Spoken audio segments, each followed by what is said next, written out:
ایک بہت بڑی خبر دی کریڈل یہ دے رہا ہے کہ پاکستان، ایران اور ازبکستان نے ٹی آئی آر کو ایکٹیو کر دیا ہے اور ایران نے کیسے پاکستان کو کابل کا متبادل دیا ہے، جس کے بعد یہ خبریں سامنے آ رہی ہیں کہ کیا اب پاکستان اور ایران کے درمیان باقاعدہ تجارت شروع ہونے جا رہی ہے۔ ان تمام تر چیزوں کو آج کے اس ولاگ میں بیان کریں گے۔ السلام علیکم، آج تاریخ 13 اپریل 2026 اور میں ہوں رضا عباس۔ آپ سے درخواست کہ ویڈیو کو لائک اور چینل کو سبسکرائب ضرور کیجیے گا۔ تو سب سے پہلے ہم بات کریں گے کہ یہ ٹی آئی آر، یہ ٹرانزٹ کوریڈور ہے، یہ ہے کیا، اس کا آغاز کب ہوا اور کون کون سے ممالک اس کے اندر شامل ہیں، اس کا مقصد کیا ہے اور یہ کیسے پاکستان کو افغانستان کا ایک متبادل دے رہا ہے اور پاکستان اس سے کس حد تک یہ فائدہ اٹھا سکتا ہے۔ جیسا کہ دی کریڈل، جو کہ بیروت کے اندر ایک میڈیا آؤٹلیٹ ہے، وہ یہ رپورٹ کر رہا ہے کہ پاکستان، ایران اور ازبکستان نے عملی طور کے اوپر اس کو آپریشن کر دیا ہے اور پاکستان کی تو پہلی کھیپ ازبکستان کی طرف روانہ بھی ہو چکی ہے۔ تو پہلے یہ سمجھنے کی کوشش کرتے ہیں کہ یہ ٹی آئی آر ہے کیا ہے۔ تو اس کی جو تفصیلات ہم تک ابھی پہنچی ہیں وہ مینون آپ کے سامنے ہم پڑھ کر رکھ دیتے ہیں کہ دیکھیے کہ پاکستان نے وسیع ایشیا کے لیے ایران کے ذریعے ایک نئی ٹرانزٹ راہداری کھول دی ہے، جس کے تحت گوشت کی پہلی کھیپ ازبکستان روانہ کر دی گئی ہے۔ پاکستان نے جنوبی ایشیا کو وسیع ایشیا سے ملانے والا ایک نیا زمینی تجارتی راستہ شروع کیا، جس میں درجہ حرارت کے حوالے سے حساس برآمدات کے لیے ڈیزائن کیے گئے ایک سیل شدہ ٹرانسپورٹ سسٹم کے تحت کراچی سے ازبکستان کو منجمد گوشت کی پہلی کھیپ ایران کے راستے بھیجی گئی ہے۔ پاکستان اور ایران کے درمیان ایک جدید روڈ بیس ٹرانزٹ ٹریڈ کوریڈور ہے اور جو کہ ٹی آئی آر کے بین الاقوامی نظام کے تحت چل رہی ہے، یعنی کہ ٹرانسپورٹ انٹرنیشنل آکس روٹرز کے نام سے ہے۔ اب یہ ٹی آئی آر ہے کیا ہے، یہ بین الاقوامی نظام کے تحت کس طرح سے کام کر رہی ہے، اس کی تفصیلات اس خبر کے اندر کیا آتی ہیں، تو یہ چیز بھی آپ کے سامنے ہم رکھ دیتے ہیں کہ ٹی آئی آر بیسیکلی ایک اقوام متحدہ کا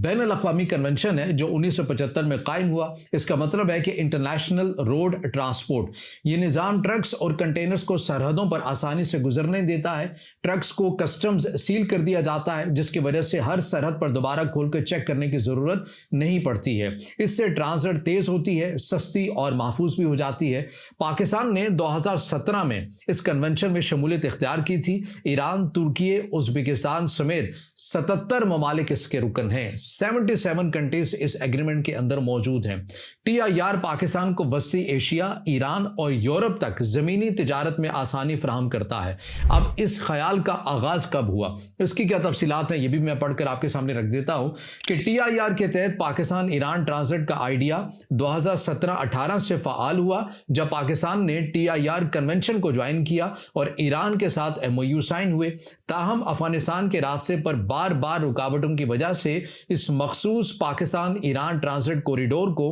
2024 اور 25 میں مزید تیزی سے آگے بڑھا دیا گیا اور مارچ 2026 تک اس کی تمام تر جو تیاریاں ہیں وہ مکمل ہوئی ہیں۔ اب جو پاکستانی حکام یا اس خبر کے مطابق بھی جو بتایا جا رہا ہے کہ اس کی آپریشنل جو صلاحیت ہے کیا وہ ہو چکی ہے، اس کی کیا خبر ہے، اس سے متعلق جیسے کہ میں ابتدا میں بھی کہہ چکا کہ ازبکستان کی طرف پہلی کھیپ روانہ کر دی گئی ہے، تو اس کا مطلب ہی یہ ہے کہ یہ آپریشنل جو ہے وہ ہو چکا ہے۔ یہ کوریڈور اپریل 2026 میں باقاعدہ طور کے اوپر آپریشنل ہوا ہے، یہ ایسا کہنا ہے حکام کا، اور 10 اپریل 2026 کو پہلی کمرشل برآمدی کھیپ کراچی سے روانہ کی گئی ہے اور 11-12 اپریل 2026 کو پاکستان کسٹمز نے اسے سرکاری طور کے اوپر آپریشن قرار دیا۔ پہلی کھیپ کی روانگی ہی اس کوریڈور کے عملی آغاز کا اعلان تھی۔ اب یہ مکمل طور کے اوپر فعال ہو چکی ہے۔ اس کا مقصد جاننا بڑا ضروری ہے۔ یہ مقصد میں آپ کو بتاؤں کہ اس کا مقصد تھا کہ دیکھیے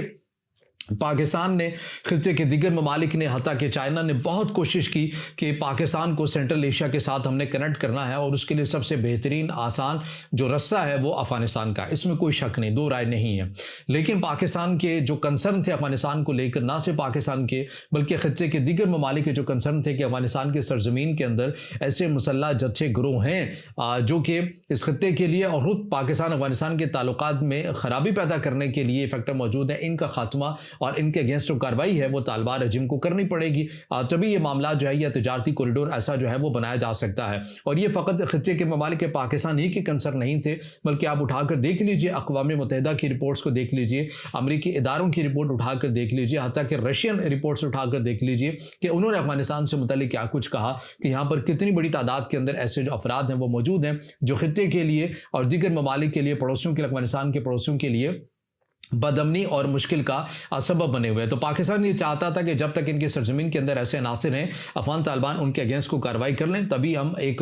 पुरएतमाद किस्म का और महफूज तरीके का जो तजारती कॉरिडोर है वो हम बना सकेंगे, इसको एक्टिव कर सकेंगे और पाकिस्तान सेंट्रल एशिया मार्केट के साथ जाकर कनेक्ट हो सकेगा। लेकिन पाकिस्तान के 12 कंसर्न रखने के बावजूद अफगानिस्तान ने पाकिस्तान के तहफ़्फ़ुज़ात को दूर नहीं किया, तो लिहाजा पाकिस्तान ने फिर ईरान के साथ ये MOU साइन किया और पाकिस्तान ने ये कहा कि आप हमें सेंट्रल एशिया तक जो है वो रसाई दें, और ईरान ने इसके ऊपर कहा कि बिल्कुल ठीक है, हम तो ये रास्ता देने के लिए आपको तैयार हैं। और अब उसी के तहत जो है वो पाकिस्तान ने ईरान ही के जरिए अब सेंट्रल एशिया मार्केट के साथ कनेक्ट हो रहा है, और जिसको ऑपरेशन कर दिया गया है। इस TIR के अंदर पाकिस्तान 2017 के अंदर आया, लेकिन 2024-25 के अंदर इसके काम को तेज किया गया और अब 12 अप्रैल को पाकिस्तानी हुकाम के मुताबिक इस रूट को एक्टिव कर दिया गया, और इसी रूट के तहत पाकिस्तान ने अपनी जो पहली खेप है वो सेंट्रल एशिया मार्केट तक यानी कि उज़्बेकिस्तान तक पहुंचा दी है। और ईरान, आप ये कह सकते हैं कि ईरान की तरफ से पाकिस्तान को अफगानिस्तान का एक मुतबादिल दिया गया, जिससे वो सेंट्रल एशिया मार्केट तक रसाई उसने हासिल की है।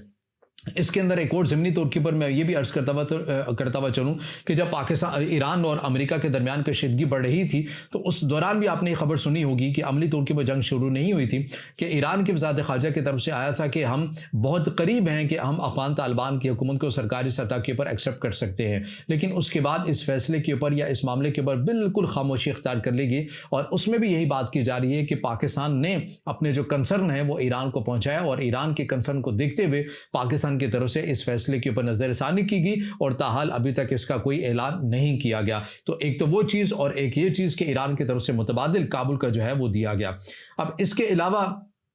सलाहियत क्या है, इस रूट की कैपेसिटी क्या है, वो भी मैं चीज़ आपके सामने रख देता हूँ।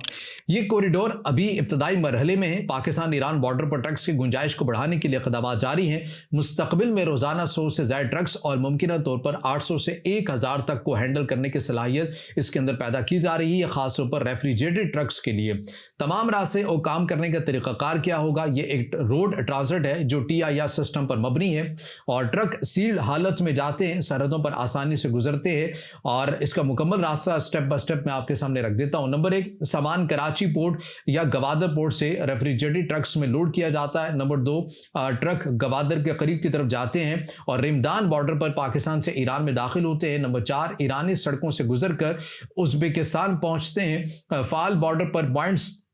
जो है इसके अंदर गवादर है, तफ्तान है, रिमदान है और सोस्त है, और अभी ये रोड रास्ता फ़ाल है। मुस्तकबिल में रेल या दीगर ऑप्शन पर भी इसके ऊपर गौर किया जा रहा है, और पाकिस्तान के लिए इसके अंदर क्या फ़वायद हो सकते हैं ये चीज़ भी मैं आपके सामने रख देता हूँ। ये कॉरिडोर पाकिस्तान के लिए एक तस्वीराती कामयाबी है। इस वस्ती एशिया के लिए नई मार्केट्स खुलेंगी और बरामदात में इजाफा होगा। ट्रांजिट टाइम और लागत में नुमायां तौर के ऊपर कम हो जाएगी। कराची और गवादर पोर्ट्स पर ट्रैफिक और माशी सरगर्मियाँ बढ़ जाएंगी। अफगानिस्तान के रास्ते पर इन्हिसार मजीद कम हो जाएगा, जिससे तिजारत ज़्यादा मुस्तहकम रहेगी, इलाकाई राबते मजबूत होंगे और पाकिस्तान वस्ती एशिया का एक अहम गेट वे बन जाएगा। तो ये इसके फ़वाइद हैं, और इसके मोटिव क्या है, इस ख्याल का आगाज़ कब हुआ, ये तमाम जो तफसीलात हैं मैंने आपके सामने रखी हैं, और स्टेप बाय स्टेप आपको बताया कि किस तरह से सामान पाकिस्तान से निकलेगा, ईरान के रस्तों के अंदर से दाखिल होगा और आगे सेंट्रल एशिया या उज़्बेकिस्तान तक किस तरह आगे वो बढ़ेगा। और ज़ाहिर है अभी तो उज़्बेकिस्तान की बात है, दीगर ये वसी एशिया मार्केट तक भी पाकिस्तान को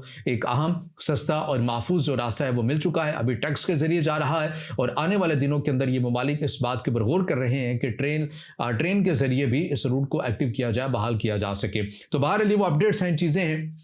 जहाँ पर मशरक़ वस्ती की सूरत-ए-हाल से मुतालिक हम आपको अपडेट कर रहे हैं। तो वहीं पर एक इंतहाई अहम डेवलपमेंट हुई है तजारती राहदारियों के हवाले से, और हमने ज़रूरी समझा कि ये जो इसकी जो तफसीलात हैं ये आपके सामने मिनवान शेयर की जा सकें, और इसके अगराज़ व मकासद भी आपके सामने बयान किए जा सकें। तो अब इससे जुड़ा आपका कोई सवाल हो या राय हो तो ज़रूर कमेंट में ज़ाहिर ख्याल कीजिएगा, वीडियो को लाइक कीजिएगा, दोस्तों के साथ शेयर कीजिएगा, और इस चैनल को ज़्यादा से ज़्यादा सब्सक्राइब कीजिए।